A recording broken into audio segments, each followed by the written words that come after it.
no ar o Damascast, o podcast da Rede Damas Educacional, levando até você informação de qualidade e com a credibilidade de sempre.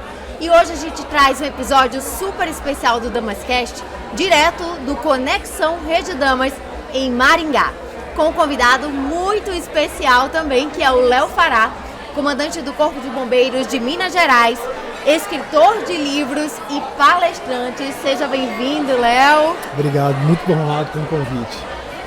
Bem-vindas também a Thaisa Morcelli, que é gerente educacional do Colégio Regina Passes, e a Jussara Oliveira, que é gerente educacional do Colégio Regina Mundi, ambos integrantes da Rede Damas Educacional.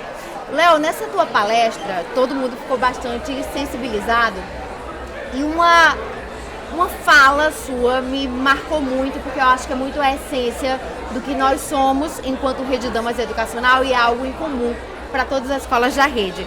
Você falou que quem muda uma vida, muda o mundo. Isso tem muito a ver com o nosso propósito, que é educar pessoas e transformar o mundo.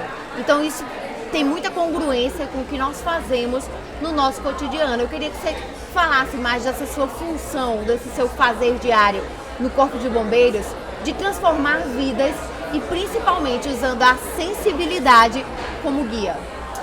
O que a gente percebe, primeiramente, muito obrigado por estar aqui com vocês, mas o que a gente viu que eu vi ao longo da carreira é que muitas vezes a gente tem essa ideia que muitas pessoas falam de mudar o mundo e ela parece um pouquinho impossível, porque quando a gente pensa no planeta como um todo, a gente fala assim, poxa, mas como que eu vou mudar o mundo? Só que a gente tem que entender que cada indivíduo que a gente cruza no nosso dia a dia, que a gente vai para uma ocorrência, ali tem o mundo daquela pessoa. O pai, a mãe, o ciclo de convivência, seja o ambiente escolar, seja o ambiente de amigos. E quando você está mudando a vida daquela pessoa, você está mudando o mundo dela, aquele ciclo de convivência. Então eu acredito muito nisso, principalmente nesses momentos difíceis que a gente trouxe muito aqui, que a gente vai viver. Isso é inerente a qualquer ser humano, nós vamos passar por momentos de crise, mas que naquele momento especificamente, você pode ser, no momento mais difícil daquela pessoa, a pessoa mais importante. E o mínimo que você fizer naquele momento pode ser o máximo para ela durante a vida inteira. Então eu acredito muito nisso, que nesses momentos críticos a gente pode realmente fazer a diferença. Esse mínimo que pode ser o máximo, na verdade, é o detalhe que você tanto citou em vários momentos da sua fala. A gente que trabalha em escolas, a gente lida muito com especificidades, detalhes das pessoas que a gente precisa de um olhar muito cuidadoso para lidar com aquelas situações. Jussara, me fala nessa tua lida diária, nesse mundo que é uma escola, que é um universo dentro daquele espaço que é uma escola.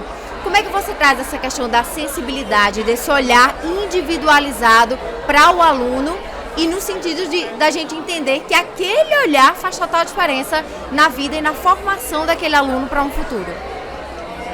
Bom dia, é um prazer estar aqui. É exatamente isso. O aluno, ele é único. Eu não posso falar que tem ali 1.100 alunos, que é um bloco só. Então, cada um tem a sua necessidade. Às vezes, eles vêm pedir uma palavra, um bom dia. Como o Léo falou na palestra, o capitão salvou a senhorinha do fogo, mas ele pôs o chinelo nela e ela ali agradeceu pelo chinelo que ela não precisou pisar no chão. E os alunos hoje, ainda mais hoje em dia, se a gente tem esse olhar, chama pelo nome, vem cá, o que está acontecendo, por que você está triste hoje, ou por que você está tão feliz? Então lá na escola a gente brinca que às vezes a sala da gerência e a sala das coordenações, supervisões, que é o time do qual eu faço parte, viram um consultório até sentimental dos alunos do médio. Ai, Jussara, larguei da minha namorada, como que eu faço? Ou não, ou em casa, passei num teste, num time de futebol. Então a gente tem que dar essa atenção individual. Esse é o nosso papel enquanto colégio, enquanto pessoa mesmo, transformar o mundo e inspirar pessoas. Essa magia dos detalhes, e é muito interessante a gente perceber como esse universo do Corpo de Bombeiros, de você ter esse lado humanitário, do resgate, da ajuda, do auxílio, do estender a mão, é tão incomum em comum com o que nós fazemos dentro e fora das nossas salas de aula, nesse universo escolar. Thaís, eu queria que você trouxesse para a gente o que te impactou dessa fala do Léo Fará, que eu acho que foi quase uma hora que a gente ficou trocando uma ideia ali, né? Você falando e a gente cada vez mais sensibilizado. E o que você consegue trazer para o teu cotidiano das falas do Léo? Primeiro é um prazer, né, estar aqui com vocês. E para mim foi significativo do início ao fim. Foi muito, muito importante cada palavra que você disse, porque toca realmente na gente. A gente sente a sinergia de duas corporações, se a gente pode dizer assim, o bombeiro e a escola, como eles são parecidos, né, no dia a dia. E nesses detalhes, em tudo que a gente faz, a gente busca detalhe. Na escola é assim também.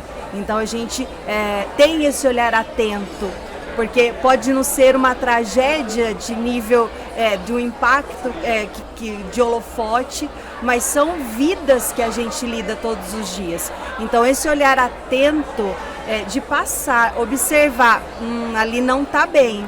E é nesse momento que a gente vai, enquanto líder, observar tanto o nosso cliente interno, os nossos pares, os nossos colegas, quanto as pessoas que fazem parte do corpo estudantil da escola, né? Os alunos, a família. Então, toda essa questão de liderança perpassa não só a nossa equipe, aquela que a gente lida todos os dias, mas a gente ser um líder cuidadoso, olhando cada um no seu dia a dia, onde eu posso ajudar hoje, o que eu posso fazer hoje. Então foi muito significativo, eu te agradeço muito pelas palavras. O tema da palestra foi muito sugestivo, foi crescendo como líderes em cenários extremos. Como a Thaisa falou, a gente não lida com esse cenário de catástrofe, mas às vezes na individualidade daquele aluno é um cenário extremo para ele, e a gente precisa ter esse cuidado de acolher naquele momento e tratar com a devida importância que o aluno dá àquela situação.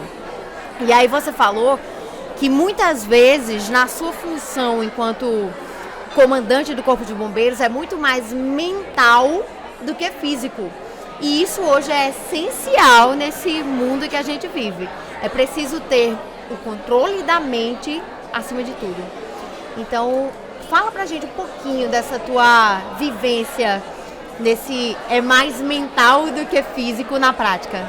Eu acho que, principalmente no mundo que a gente vive hoje, né, um mundo que ele tem vários estímulos, né, principalmente vocês que lidam com crianças, adolescentes, se a gente for pensar, é uma crise interna muito grande. O mundo ele passa por muitas transformações que muitas vezes eles perdem valores, perdem referências, e eles precisam de alguém como essas referências.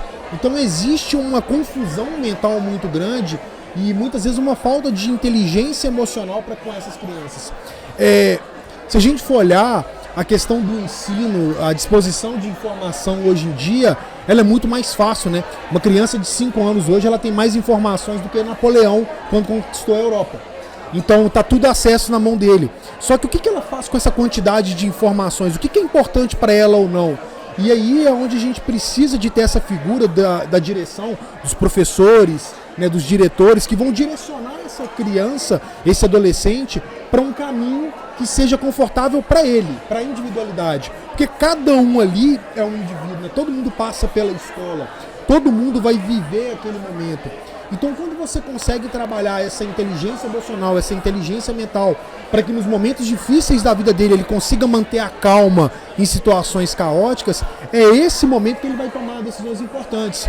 Eu lembro, a gente estava comentando aqui um pouquinho antes, né, da época quando eu fiz vestibular, né, e eu sabia que eu sabia a matéria. Só que muitas vezes você não sabe o que? Você não tem o controle emocional para responder aquele momento de prova, onde você, em um teste, quer dizer que você vai representar toda a sua vida naquele momento. A gente sabe que não é assim, a gente sabe que naquele momento ali não acabou. Só que para aquele aluno, naquele momento específico, ele pensa que uma prova está representando um ano inteiro, ou às vezes 10 anos da vida dele que ele passou estudando. Então, quando você consegue trabalhar mentalmente isso e fazer com que ele entenda que aquilo ali não existe Da mesma maneira que na liderança não existe linha de chegada, que você tem que estar o tempo todo, na vida dessa pessoa não tem uma linha de chegada. Ela vai construir a carreira dela, vai construir o ser humano que ela vai ser, o tempo todo na vida dele, é uma construção constante. Então isso não é físico, isso é o poder que você tem na sua cabeça de saber que você vai conseguir transformar a sua vida ou a vida de outras pessoas. Thaisa e Jussara podem falar perfeitamente dessa questão, desse cuidado com o emocional, porque as nossas escolas da Rede Damas, elas trabalham isso como um pilar. Então a gente cuida dos alunos para que eles saibam se cuidar também. Então eu queria que vocês falassem um pouco desse trabalho do socioemocional que é feito nas escolas, mais uma vez em congruência com o que o Léo nos traz, dessa importância de ser muito mais mental do que físico e de mostrar ao aluno, olha, não é uma prova que te define, não é um fato que te define, você tem que se preparar para o que vem pela frente. Então, eu queria que vocês falassem um pouquinho dessa questão do socioemocional para a gente arrematar essa fala do Léo. Sim, o conhecimento científico ele é importante, mas só ele não estrutura uma pessoa, né? Então, nós trabalhamos muito essa questão emocional na escola, questão de valores, como ser um cidadão, por que ele é importante no mundo. A gente vê hoje jovens que às vezes entram numa universidade, passa lá em medicina, fica um ano e sai. Porque ele não teve essa estrutura de valores sedimentada, que não é só na família. No lugar que ele vive ali na escola, é importante. A escola tem esse papel também. Nós, enquanto escola da Rede Damas, todas as nossas escolas têm esse papel, que é o conhecimento científico formando cidadão consciente e cidadão bem emocionalmente nesse mundo caótico, né? E desde da educação infantil é importante eles reconhecerem as emoções. Então o socioemocional traz exatamente isso, porque nos momentos de crise eu preciso me conhecer as minhas emoções. Então hoje eu estou triste, então desde a educação infantil a entender, hoje eu não estou bem. Então hoje é um momento em que eu não posso tomar uma decisão importante porque eu não estou bem. E quando você não está bem em um momento, por exemplo, no vestibular que você não tem escolha, eu preciso encarar. Então eu preciso estar bem e me entender as minhas emoções para que eu consiga desviar, tomar atalhos para entender e tomar decisões importantes naquele momento. Então, o socioemocional, ele traz a construção desde a educação infantil até quando as emoções são mais vertiginosamente complicadas, que é na adolescência, para tomada de decisões, para tomada de boas decisões, para formação de bons cidadãos, né? Léo, para a gente finalizar essa nossa conversa, eu queria que você dissesse para a gente como é que a gente reconhece um bom líder. Eu sei que você falou um pouco na sua palestra sobre isso, não é fácil, não está escrito lá no teu, né, na tua blusa, lá na tua farda do Corpo de Bombeiros. Mas eu queria que você dissesse pra gente como é que a gente pode reconhecer um líder, considerando que o nosso público são educadores, mas são alunos, estudantes que estão em formação. Eu acredito que o bom líder, né, eu acredito muito no líder servo. O que é esse líder servo? É o líder que serve ao time dele. Porque o papel do líder é ele prover recurso humano, recurso material e ajudar o time dele a crescer. É esse papel que o líder tem, de levar pessoas comuns a fazerem algo extraordinário. É ele entender que esse é o papel dele, de fazer com que o time consiga junto alcançar locais ou lugares e missões que eles não conseguiriam alcançar sozinhos. Então a gente reconhece esse líder por aquela pessoa que não é sobre ela. É sobre o time e sobre a missão. É aquela pessoa que, acima de tudo, fica feliz com o crescimento do time. A gente tem que entender que o time ele é muito mais importante que o indivíduo. Só que você só consegue construir um time forte olhando individualmente para cada um. Então não quer dizer que você vai ajudar um mais do que o outro. É você conhecer a individualidade de cada um e fazer com que essas fortalezas elas se unam para construir um time forte, né? O líder importante é aquele que conhece as suas fraquezas e preenche as lacunas das fraquezas deles com as características que cada um tem no time. Então, se eu sou uma pessoa desorganizada, eu tenho que ter alguém do meu time que seja mais organizado.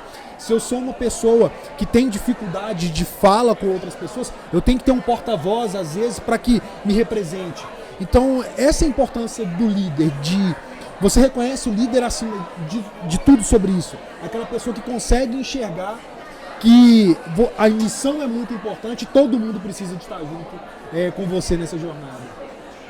Eu encerro essa nossa conversa com a fala de Madregatti, que é: toda missão vem acompanhada das graças necessárias. Isso resume muito aquilo que você nos traz, que você nos trouxe na sua palestra, que você nos trouxe nessa conversa. Eu acho que a gente passaria um tempão aqui conversando sobre essa questão da liderança, desse olhar cuidadoso, desse olhar para o ser humano enquanto ser humano, de um para outro, né? De mostrarmos que somos vulneráveis, mas podemos buscar as soluções. Não precisa que a gente busque sozinho, a gente pode pedir ajuda, né? Então esse é muito o nosso universo. Léo, eu te agradeço muitíssimo pela disponibilidade, pelas palavras e pelos conhecimentos partilhados. Agradeço muito a Thaisa e a Jussara por estarem conosco nessa partilha tão rica, que é esse Damascast, esse Conexão Rede Damas, que é um esforço grandioso que a gente faz para reunir tantos educadores, né? São mais de 100 educadores reunidos aqui nessa troca de conhecimentos. Então, gente, muito obrigada. E obrigada a você que nos acompanhou nesse primeiro episódio desse especial Conexão Rede Damas, mais um episódio do Damascast, levando até você informação de qualidade e com a credibilidade de sempre. Fiquem ligados que vem mais Damascast por aí.